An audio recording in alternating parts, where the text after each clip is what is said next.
नमस्कार दोस्तों, इन्फोटॉक्स के एक बहुत ही फ्रेश एपिसोड में आपका स्वागत है। तो चलिए शुरू करते हैं। यहाँ पर दोस्तों सबसे पहली अपडेट निकल कर आ रही है union ministry for road transport and highways की तरफ से, जहाँ पर नितिन गडकरी जी ने बताया है कि उनकी मिनिस्ट्री नेक्स्ट 5 ईयर्स के बीच हाईवे मोनेटाइजेशन के जरिए ₹1 लाख करोड़ तक रेस करने की प्लानिंग कर रही है। बेसिकली इस पर्पस के लिए national highway authority of India central government funded state and national highway stretches को टोल ऑपरेट ट्रांसफर मॉडल यानी कि टीओटी मॉडल पर प्राइवेट एंटिटीज को ऑपरेट करने के लिए दे देगी, जिसके लिए कम से कम 15 to 30 ईयर्स का लॉन्ग टाइम कंसेशन पीरियड रखा जाएगा। इस टोल ऑपरेट ट्रांसफर मॉडल के अकॉर्डिंग प्राइवेट एंटिटीज हाईवेज पर टोल को ऑपरेट कर यूजर फीस कलेक्ट कर सकती हैं, लेकिन साथ ही साथ उनको हाईवे स्ट्रेचेस को ऑपरेट एंड मेंटेन भी करना पड़ेगा एंड इसके लिए national highway authority of India को अप फ्रंट पेमेंट भी करनी पड़ेगी। बेसिकली आज जो देश में नेशनल हाईवेज का कंस्ट्रक्शन इतनी लार्ज स्केल पर किया जा रहा है, उसके लिए जाहिर सी बात है कि गवर्नमेंट को पैसा तो चाहिए ही होगा, पर गवर्नमेंट के पास इतना पैसा तो नहीं है कि वो अकेले ही अपने दम एंड अपने पैसों पर इन सभी प्रोजेक्ट्स को इंप्लीमेंट कर सके। तो ऑब्वियसली उनको लोन ही लेना पड़ता है और करंटली एज ऑफ नवंबर 2020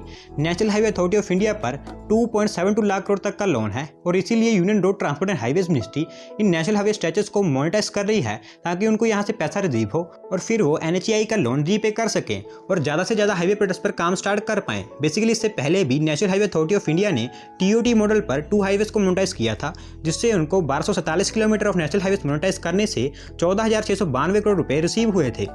यहाँ पर दोस्तों अगली अपडेट निकल कर आ रही है हमारी मिनिस्ट्री ऑफ रेलवेज की तरफ से, जहाँ पर मिनिस्ट्री ऑफ रेलवेज की तरफ से इंडियन रेलवेज के रेल भवन को रीडेवलप करने के लिए अप्रूवल दे दी गई है। बेसिकली रेल विकास निगम लिमिटेड, जिसको इंडियन रेलवेज के द्वारा रेलवे प्रॉपर्टीज के अपग्रेडेशन एंड रीडेवलपमेंट के लिए नोडल एजेंसी चुना गया है, वो इंडियन रेलवेज के रेल भवन को रीडेवलप करेगी। जनरली जिन लोगों को नहीं पता, इंडियन रेलवेज का रेल भवन न्यू दिल्ली में है, जो पार्लियामेंट और संसद भवन के पास में है। और क्योंकि सेंट्रल गवर्नमेंट पार्लियामेंट बिल्डिंग को रीडेवलप करने वाली है, तो ऐसे में इंडियन रेलवेज भी चाहती है कि उनके रेल भवन को भी रीडेवलप किया जाए, जिसे सेंट्रल विस्टा रीडेवलपमेंट प्लान के एस्थेटिक से ही रीडेवलप किया जाएगा और इवेंचुअली इसके रीडेवलपमेंट के लिए अप्रूवल भी दे दी गई है। इस रेल भवन के रीडेवलपमेंट के लिए रेलवे बोर्ड ने रेलवे विकास निगम लिमिटेड RVNL को पूरा फ्रेमवर्क तैयार करने के लिए कहा है, जो 2 डिफरेंट प्लान्स पर बेस्ड होगा। प्लान 1 के अकॉर्डिंग किस तरह रेल भवन का रेनोवेशन एंड रीडेवलपमेंट किया जाए ताकि रेल भवन का ऑफिस वर्क अनइंटरप्टेडली चलता रहे और फेज्ड मैनर में इसकी टोटल कॉस्ट एंड टाइमलाइन। और वहीं प्लान 2 के अकॉर्डिंग अगर रेल भवन को टेम्परेरी बेसिस पर कहीं और शिफ्ट कर दिया जाए तो 1 कंप्लीट गो में इसके रीडेवलपमेंट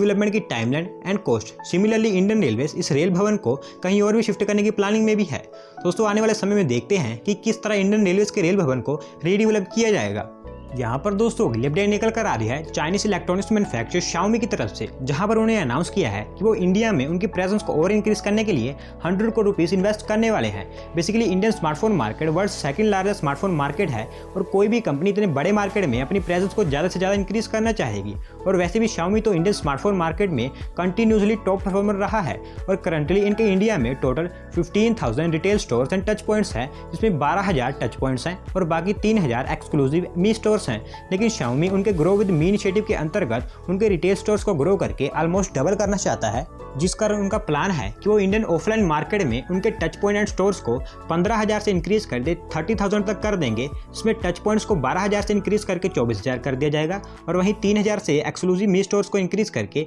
6,000 तक कर दिया जाएगा। एंड इसी पर्पस के लिए चाइनीज कंपनी इंडिया में 100 करोड़ रुपीस की इन्वेस्टमेंट करेगी। दोस्तों इसमें एक अच्छी बात यह है कि Xiaomi के ऑफिशियल्स का कहना है कि उनकी इस इन्वेस्टमेंट से मोर देन 10,000 इंडियंस को एम्प्लॉयमेंट मिलेगी।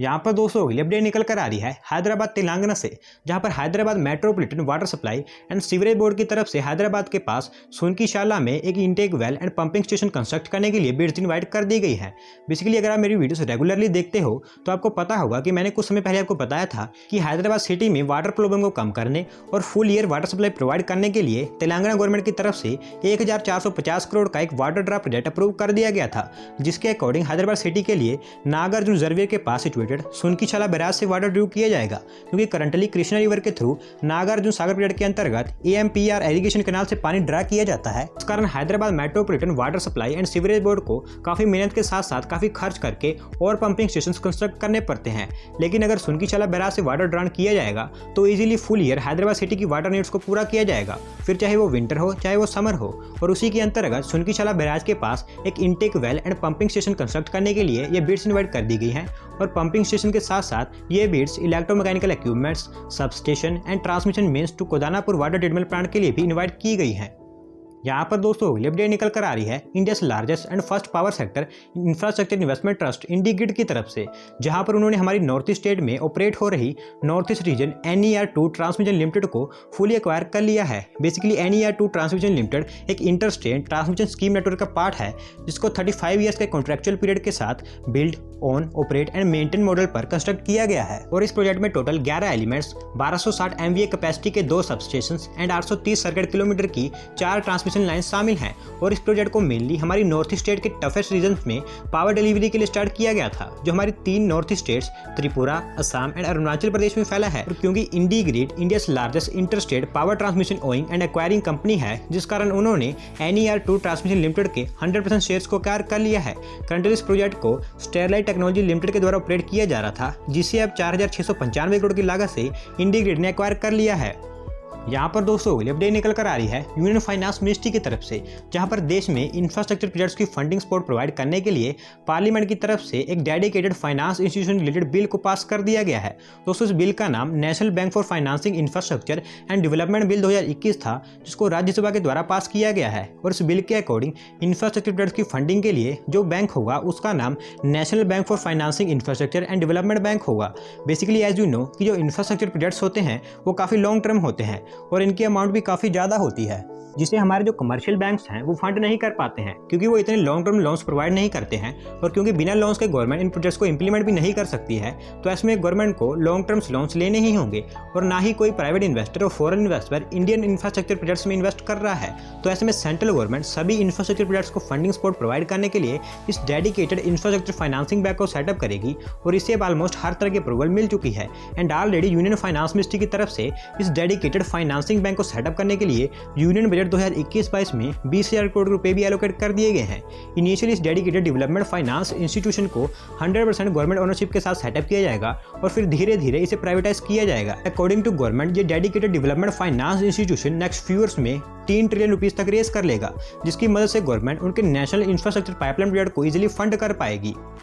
यहाँ पर दोस्तों अगली अपडेट निकल कर आ रही है state own national hydro power corporation NHPC की तरफ से, जहाँ पर उन्होंने देश में hydrogen energy development and carbon neutral green energy पर कोऑपरेटिव रिसर्च करने के लिए बनारस हिंदू यूनिवर्सिटी के हाइड्रोजन एनर्जी सेंटर के साथ एक कोलैबोरेटिव एग्रीमेंट साइन कर लिया है। इस एग्रीमेंट के अंतर्गत national hydro power corporation limited and Banaras Hindu university के हाइड्रोजन एनर्जी सेंटर के साइंटिस्ट हाइड्रोजन को as a green energy source and as a fuel use करने के लिए इसका पूरा रोड मैप प्रिपेयर करेंगे, ताकि हाइड्रोजन को एज ए फ्यूल यूज करके क्रूड ऑयल इंपोर्ट को कम किया जा सके। Basically last month union finance ministry ने हाइड्रोजन एनर्जी सोर्स को कैपिटलाइज करने के लिए यूनियन बजट 2021-22 के अंतर्गत national hydrogen energy mission announce किया था, जिसके अंतर्गत हाइड्रोजन को एज ए फ्यूल यूज करने के लिए इस पर बेस्ड जितनी भी researches and pilot projects implement किए जाएंगे उनके लिए central government financial assistance provide करेगी। And according to this hydrogen based researches के लिए NHPC एंड BHU के हाइड्रोजन एनर्जी सेंटर के साइंटिस्ट के द्वारा ये एग्रीमेंट साइन कर लिया गया है। यहाँ पर दोस्तों अगली अपडेट निकल कर आ रही है हमारी साउदर्न स्टेट कर्नाटका से, जहाँ पर टेक्नीमोड प्राइवेट लिमिटेड नाम की एक कंपनी ने national institute of technology Karnataka के सुरातकल कैंपस में एक बायोवेस्ट रिसाइकलिंग प्लांट कमीशन कर दिया है। इस बायोवेस्ट रिसाइकलिंग प्लांट को 40 लाख की लागत से सेटअप किया गया है, जिसकी daily biowaste processing capacity 500 kg की है और इस बायोवेस्ट प्लांट से daily about 30 kg of cooking gas को प्रोड्यूस किया जा सकता है। Basically national institute of technology Karnataka में जो हॉस्टल ब्लॉक्स एंड कैंटीन्स का फूड एंड वेजिटेबल वेस्ट होगा उसको इस बायोवेस्ट रिसाइकलिंग प्लांट में प्रोसेस करके कुकिंग गैस को प्रोड्यूस किया जाएगा। तो दोस्तों यहाँ पर हमें कर्नाटका से एक और अच्छी अपडेट देखने को मिल रही है। तो दोस्तों आज की वीडियो में बस इतना ही। अगर आप अपनी तरफ से अपडेट सबमिट करना चाहते हैं तो डिस्क्रिप्शन में दिए गए लिंक पर क्लिक करके सबमिट कर सकते हैं। और अगर आज की वीडियो पसंद आई हो तो वीडियो को लाइक करें, चैनल को सब्सक्राइब करें। धन्यवाद आपका वीडियो को देखने के लिए।